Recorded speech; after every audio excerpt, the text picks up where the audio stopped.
Today's video is all about how to create content when you don't feel like being on camera.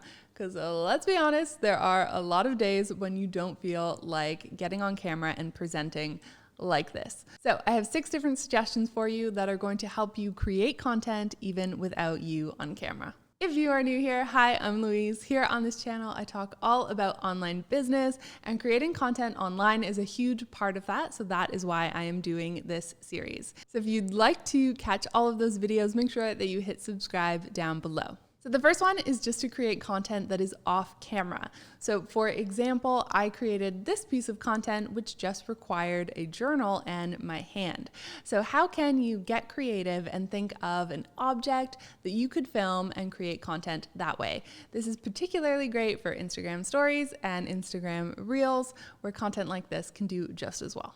The next one is to screen share. So you can easily share trainings and tutorials with your audience if you screen share on either your computer or your phone. If you're using your computer, then I would highly recommend using the app Loom. I'm obsessed, it's wonderful. Or if you are using an iPhone, this functionality is built in. I have trainings on both of those, so I'll link to them in the description down below. But there is so much that you are doing right now in your business or life that would be so helpful to others, so you can just turn on screen share and then you don't have to worry about showing your face. The next one is to screenshot any conversations. So oftentimes I'll get questions in my DMs, and I'm sure you do as well. So you can actually go ahead and just type out your answer and then share that as an Instagram story. So think about what other moments throughout the day you could simply screenshot and then turn into content. The next one is slides. This is a great way to give information in a clear and succinct way without requiring your face. I'd highly recommend using the tool Canva for this. It's going to allow you to create really professional looking slides, or you could even record your slideshow and then share a video.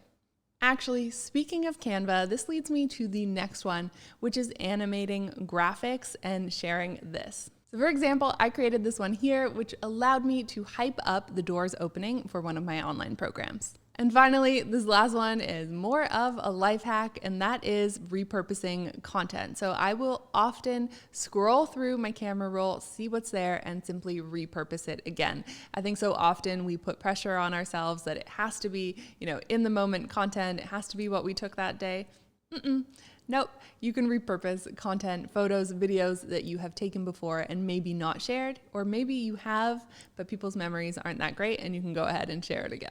So for example, I once created these boomerangs of myself, and I have used them on so many different days for so many different reasons. So I'd highly recommend when you are filming and doing something like this, where you're saving the original before you add any text or captions, and then you can reuse that again and again, which is great for the days where you don't feel like being on camera. All right, guys, those are my suggestions and examples for how to create content when you don't feel like being on camera. I hope that this has given you a few ideas, and I really hope that this video comes back to your mind on the next day where you don't feel like creating content, but you have to put something out. Thank you so much for watching this video. Let me know what you thought in the comments down below, and I will see you real soon with another video.